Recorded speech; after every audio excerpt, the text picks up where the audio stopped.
You go into the fire with Ngannou, you go to sleep. Oh my goodness.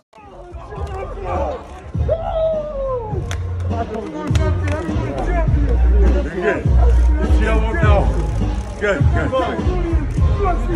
We did it.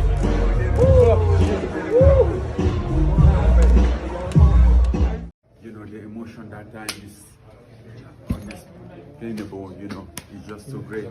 Thank you. Good job. Still great. You happy? Oh, Feels so good, huh? Oh, Feels so good. yeah. A relief. The relief. The freedom. You did the right thing on that takedown defense. We've been working. Everybody texts me, it's over. We've been working. They said it's over. The moment you defended the takedown, they say it's over. Yeah, My we've been man. working, man. Congratulations. You really deserve it. Good job, boy. Now change the game, huh? So Francis Ngannou had a phenomenal performance. He's improved so much since his last fight with Stipe. His takedown defense is next level. Obviously his stand-up was already good, but he seemed to pace it out more. He didn't go out and expend all his energy all at once. He understands with all that muscle he has, it needs oxygen, so he's pacing himself, and he's just turning himself into the ultimate weapon. He hit Stipe multiple times, wobbled him, and eventually sealed the deal. Dana White commented on the performance. Yeah, no, he looked damn good. He looked incredible, man, and obviously saw a lot of things from him tonight that we hadn't seen from him in the past. Head kicks, leg kicks, really good grappling, takedown defense, scary. Listen, he had that first fight with Stipe. He's had a lot of time to think about it, a lot of time to break down the tape and work on things that, you know, he was deficient in the first fight, and he did his job. He looked damn good tonight, and, you know, he even ate that big right hand that Stipe threw back at him when he was coming at him. It was a very impressive performance. Yeah. Dwayne "The Rock" Johnson commented saying, wow, that was dominant. What an incredible GOAT run Stipe Miocic had. Nothing but respect for that guy, and a huge congrats to my brother Francis Ngannou. The era of the Predator begins. So now let's get into Jon Jones, who put out a tweet saying, show me the money, right after Francis Ngannou won. Basically referring to him fighting Francis Ngannou for the right price. Francis Ngannou was made aware of this comment and said this in his Octagon interview. For my opinion, Jon Jones is the greatest of all the time for mixed martial art. And him moving up is going to be a good thing. It's a challenge that I will take and put it on my record. Would be a very good challenge for me, very good thing on my resume. But this time, he's going to be the challenger. I am the champ. He's coming up and looking for me. So I'm ready. Anytime soon, you know, even summer, I'll be here, ready to fight in July or August, whenever they are ready, I'm ready. He said something like, show the money, and we go, baby. I'm here. Now, Dana White reacted to this as well, saying, If I'm Jon Jones and I'm home watching this fight, I start moving to 85. into which Jon Jones replied saying, go to 185. I didn't gain all this weight for no reason. Then in a tweet that he deleted, he said, I understand Francis looked great tonight, but I am definitely not stupid. Remember that. Dana White also gave his opinion on what show me the money means, in his opinion. I could sit here all day and tell you, you know, what show me the money mean. I tell you guys this all the time. If you can say you want to fight somebody, you know, but do you really want to? Yeah. Jon Jones put this segment of Dana White talking on his Instagram and said, what a great way to promote the fight. Let's just crap on Jon Jones and make him seem afraid.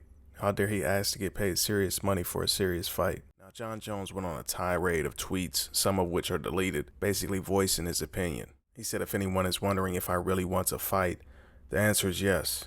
I also really want to get paid. I quit the light heavyweight division, literally gained a massive amount of weight, and now people are saying I'm afraid. Everyone but me claiming that I'm afraid. All I asked was to get paid. Let's just switch the narrative out of nowhere. I'll take the fight. I've always taken the fight. I'm just hoping we can actually do business this time. I want a boat too. Ha ha ha. When can a brother get a piece of the pie? Why does a fighter have to be afraid the second he mentions he wants to get paid his worth? What an insult. Conor McGregor wants big money. It's expected. Jon Jones wants money. Now he's scared. People wonder why I gave up my belt at age 33. I've been working my butt off, gained all this weight, have never lost a fight before. Now all of a sudden I'm scared. What BS? Keep calling me scared. Fire me the F up. LOL. Why haters are going to be real mad after I get paid and win this next one. Now, Francis Ngannou's win on that fight card wasn't the only one that caught people's eyes. Sugar Sean O'Malley did his thing, basically knocked the guy out twice, did a walk-off knockout the first time, but the dude got back up. The referee told him to keep fighting, but, you know, Sugar Sean wanted to look good. So the fight went on to the third round where Sugar Sean O'Malley basically got the KO he was looking for. Sean, I know you wanted the walk-off, but are you at least satisfied that it was a very violent knockout anyway? Yeah, it was still, I think, potentially viral. I think it was still a good knockout. That shot, it was unnecessary. I looked in his eyes. He wasn't there. But, in the first round, after the ref said, hey, if I don't stop it, you gotta keep fighting. So I had to give him one more little juicer to the lips.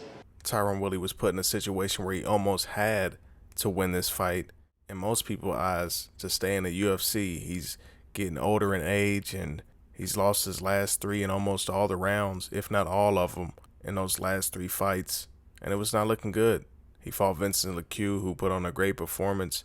And in the beginning, it looked like we had to hold Tyron Woodley back. He was throwing power shots and landing, but Vincent had a great chin, and he cracked Tyron Woodley with a right hook and proceeded to keep hitting him and eventually submitted him. Dana White showed respect to both gentlemen, Vincent and Tyron Woodley, for a great performance.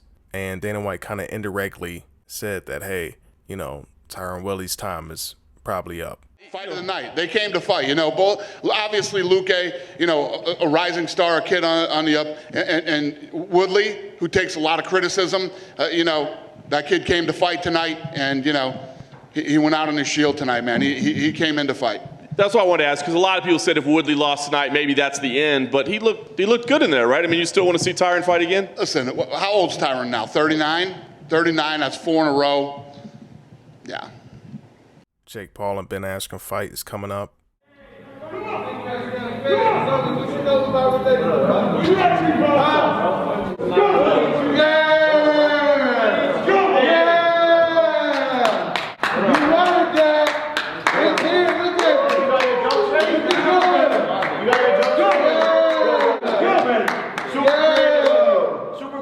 Go on Instagram and ask people for some fucking jokes. Yeah. Hilarious, buddy. You look old as fuck. Stand up straight when I'm talking to you, bro. Slouching like a bitch. Hey, bring it in, guys. Let's get it. Hey, how many days? 22. How many days? 22. How many days? 22. 1, 2, 3,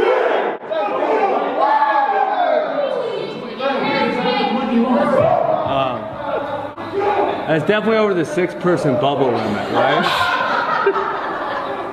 Ben Askren responded to Jake Paul calling up Jorge Masvidal and FaceTiming him in their press conference.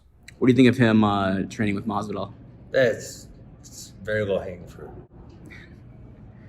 I guess he FaceTimed Masvidal on stage. How dorky was that? But yeah, called up Masvidal during the press conference as well. You FaceTimed him, right? Yeah. What did he say? He was just like, "This guy's still alive." I was like, "Yeah, unfortunately." Hey, it's your dad calling in. Yourself that's made it successful. It's your dad calling in. Look. That dude's still alive? He's still alive, bro. I'm about to take him out. Hey, he's still alive. Don't worry, I'm gonna finish him off. Yeah, don't worry.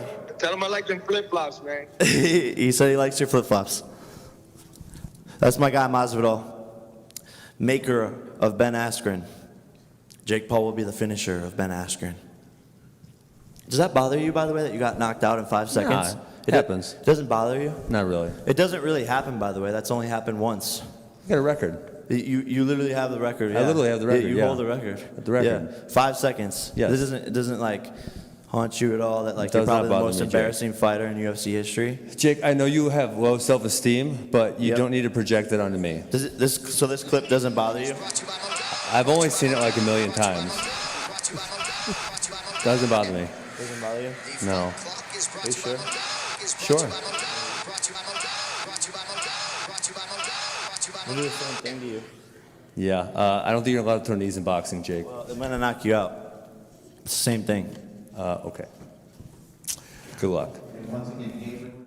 You and Jake got into a little skirmish. There was some physicality there. What happened? Nothing. Yeah, so I was about to step away, maybe to face off. I was about to step away, and I saw him coming back at me.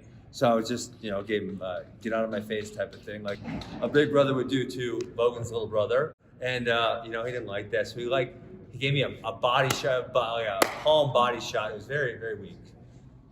You don't seem to be very worried about the body shots then in that fight. I hope that's not the best he has. You know? Clearly he's pissed off. Turns away, goes to put his hand in my face. Boom, pull counter right to the body. He's lucky I didn't knock him out. Like I stopped myself from knocking him out. So how do you see it going? I mean, have you envisioned it? I think he probably comes out strong, and you know, he's kind of surprised when I won't go away, and maybe even land some big punches. But I wear him out as rounds go on, and then eventually he just decides he's not good enough to stool.